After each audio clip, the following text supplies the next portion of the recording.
Hello दोस्तों, स्वागत है आपका अपने यूट्यूब चैनल नौकरी पर। और आज हम बात करने वाले हैं Delhi police head constable ministerial में आपको क्या क्या डॉक्यूमेंट्स लेके जाने हैं इसके बारे में।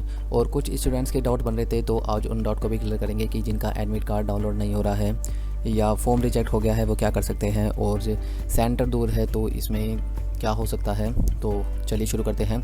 शुरू करने से पहले अगर आपने अभी तक चैनल को सब्सक्राइब नहीं करा है तो आप चैनल को जरूर सब्सक्राइब कर दीजिए, और जो साइड में बेल का आइकन आ रहा है इसे भी प्रेस कर दीजिए ताकि आने वाली वीडियो का नोटिफिकेशन आपको सबसे पहले मिले। तो चलिए शुरू करते हैं।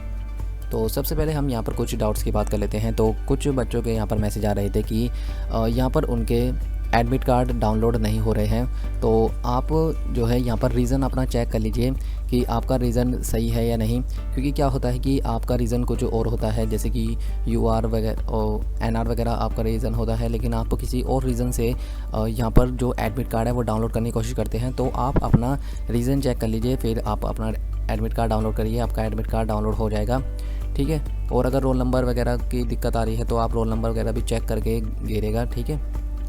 तो इसके बाद हम बात करते हैं कि जिन बच्चों का फॉर्म रिजेक्ट हो रहा है वो क्या कर सकते हैं। तो कुछ बच्चों के यहाँ पर फॉर्म रिजेक्ट हो गए हैं।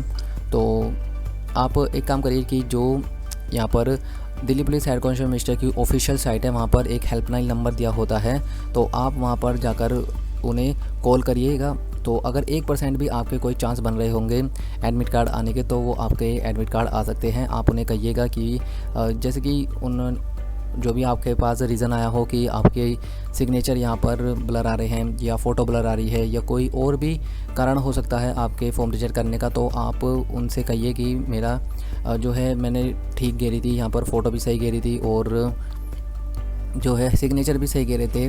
तो आप उन्हें इस प्रकार से समझाइएगा अगर वो फ़ोन उठा लेते हैं तो, ठीक है। तो आप अपनी तरफ से पूरी कोशिश करिए कि आपका फॉर्म वापस आ जाए, आपका एडमिट कार्ड निकल जाए, ठीक है। इसके बाद बात करते हैं कि कुछ बच्चों कह रहे हैं कि सेंटर दूर लगा है। तो सेंटर दूर लगा है तो इसमें तो कोई भी कुछ नहीं कर सकता। अगर आपका सेंटर दूर लगा है तो आप इसे एक अपॉर्चुनिटी की तरह मान सकते हैं कि आपको एक नया शहर घूमने को मिल सकता है। बाकी सेंटर चेंज करने में कोई भी कुछ नहीं कर सकता, मैं भी कुछ नहीं कर सकता, बाकी सरकार भी कुछ नहीं कर सकती, डिपार्टमेंट भी इसमें कुछ नहीं कर सकता। आपका जहाँ पर भी परीक्षा केंद्र है वहीं पर आपको जाकर परीक्षा देनी होगी। तो आप इस चीज़ में कोई भी डाउट मत रखिएगा, ठीक है। तो चलिए अब हम इसके सामान्य निर्देश देख लेते हैं। तो इसके जो है एडमिट कार्ड के साथ कुछ सामान्य जानकारी दे रखी है। तो आपको परीक्षा केंद्र पर क्या क्या लेकर जाना है इस बारे में आज हम बात करेंगे। तो सबसे पहले हम यहाँ पर देख लेते हैं कि एक तो आपका एडमिट कार्ड हो गया, प्रवेश पत्र, ठीक है। और इसके साथ एक डॉक्यूमेंट होता है कोविड-19 का सेल्फ डिक्लेरेशन फॉर्म जिसे कहते हैं। तो आप वो लेकर जाइएगा। मैं आपको वो भरना सिखा देता हूँ कि वो किस तरह भरा जाता है। तो वो यहीं पर दे रखा है इसी में। तो आप यहाँ पर देख सकते हैं ये लिखा होता है कोविड-19 स्वतः घोषणा पत्र। तो आपको ये भर लीजिएगा। आप इसे घर से भी भर कर ले जा सकते हैं, ऐसा कोई ज़रूरी नहीं है कि आप वहीं जाकर इसे भरें। तो सबसे पहले आपको अपना नाम यहाँ पर लिखना होगा। उसके बाद जो आपका रोल नंबर एडमिट कार्ड में लिखा है वो लिखना होगा।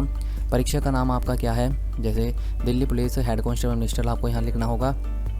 परीक्षा की तिथि की जिस भी डेट आपकी परीक्षा है उस तिथि को आपको यहाँ पर लिखना होगा। उसके बाद परीक्षा वाली कौन सी आपकी फर्स्ट सेकंड थर्ड शिफ्ट कौन सी है ये आपको यहाँ पर लिखनी होगी। परीक्षा केंद्र का नाम जहाँ पर भी आपका सेंटर है तो आपको यहाँ पर लिखना होगा, और आपको यहाँ पर अपने साइन यहाँ पर करने होंगे, ठीक है।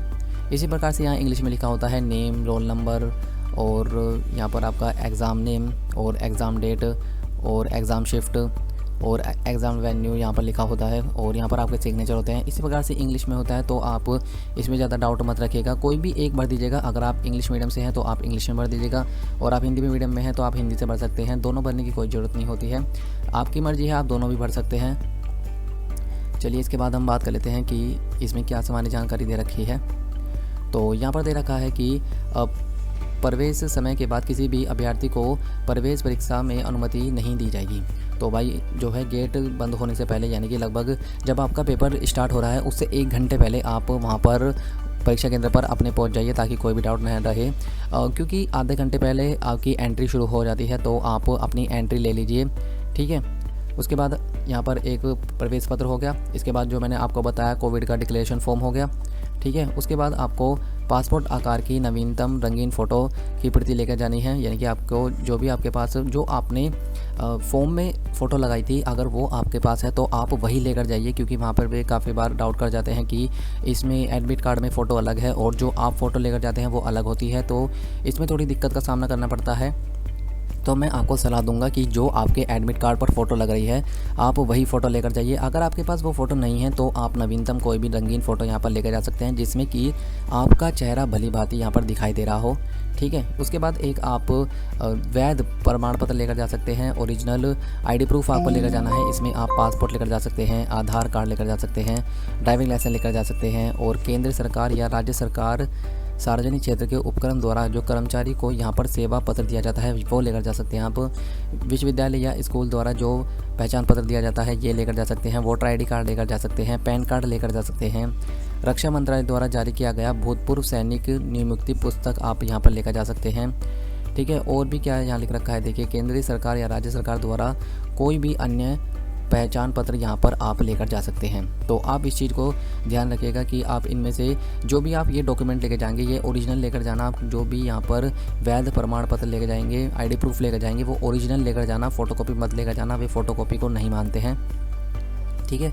इसके बाद हम आगे देख लेते हैं, जो भी आप यहाँ पर आईडी प्रूफ लेकर जा रहे हैं उसमें आपकी जन्मतिथि मतलब अच्छी तरह से अंकित होनी चाहिए। अगर वह उसमें आपकी डेट ऑफ बर्थ नहीं लिखी है तो आप कोई ऐसा डॉक्यूमेंट ले जाइए जिसमें कि आपकी डेट ऑफ बर्थ लिखी है, जैसे कि 10th की मार्कशीट लेकर जा सकते हैं आप, और कोई भी आप प्रमाण पत्र, जन्म प्रमाण पत्र, श्रेणी प्रमाण पत्र आप ये लेकर जा सकते हैं, मतलब जिसमें आपकी डेट ऑफ बर्थ मेंशन है आप वो लेकर जा सकते हैं, क्योंकि वे वहाँ चेक करते हैं कि डॉक्यूमेंट ओरिजिनल है या नहीं। अगर यहाँ पर आप देख सकते हैं, यहाँ लिख रखा है इन्होंने जन्म तिथि और जन्म तिथि के समर्थन में लाए गए पहचान पत्र, यानी कि जो आप अपना आईडी प्रूफ लेकर जा रहे हैं और जन्म तिथि दिखाने के लिए जैसे कोई 10th की मार्कशीट वगैरह लेकर जा रहे हैं, तो अगर वो मैच नहीं खाती है तो आपको परीक्षा में बैठने की अनुमति नहीं दी जाएगी। तो आप इस चीज़ का ध्यान रखिएगा कि आप जो भी यहाँ पर आईडी प्रूफ लेकर जा रहे हैं उसमें आपकी डेट ऑफ बर्थ क्लियर रूप से दिखाई देनी चाहिए, ठीक है। इसके बाद एक फेस मास्क लेकर जाना है, हैंड सैनिटाइजर की छोटी बोतल लेकर जा सकते हैं आप, और पारदर्शी यहाँ पानी की पीने की बोतल लेकर जा सकते हैं, और प्रवेश पत्र के द्वारा जो कोविड-19 का मैंने अभी सेल्फ वेरिफिकेशन फॉर्म बताया है उसका प्रिंट आउट लेकर जाइएगा।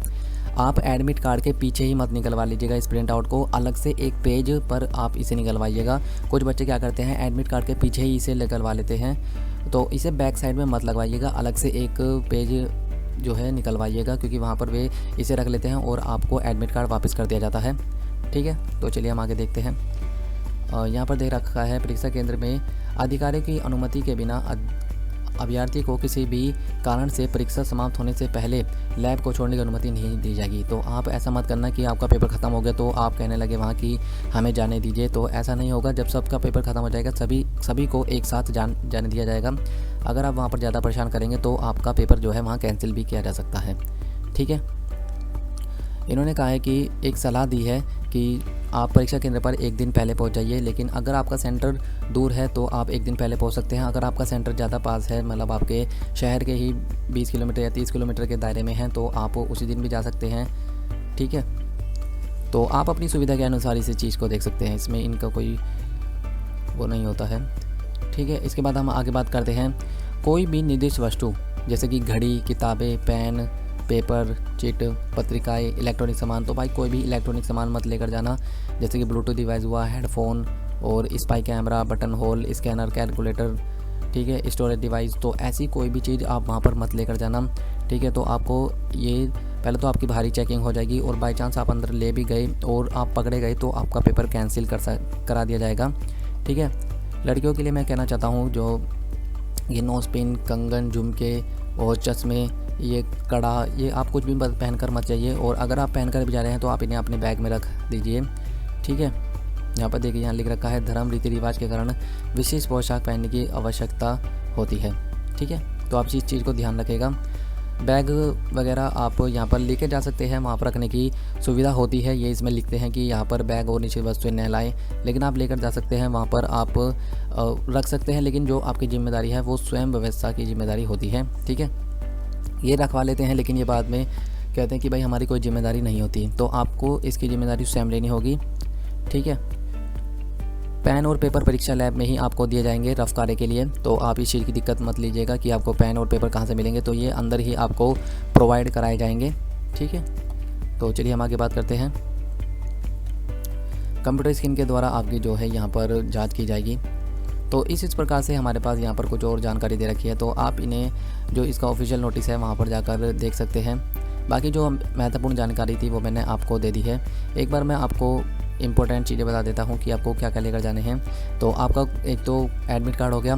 एडमिट कार्ड आप कलर लेकर जा सकते हैं या जो है यहाँ पर ब्लैक एंड वाइट लेकर जा सकते हैं, कुछ भी आप यहाँ पर लेकर जा सकते हैं, लेकिन मैं आपको कलर की सलाह दूंगा क्योंकि उसमें फ़ोटो साफ़ तरीके से दिखाई देती है।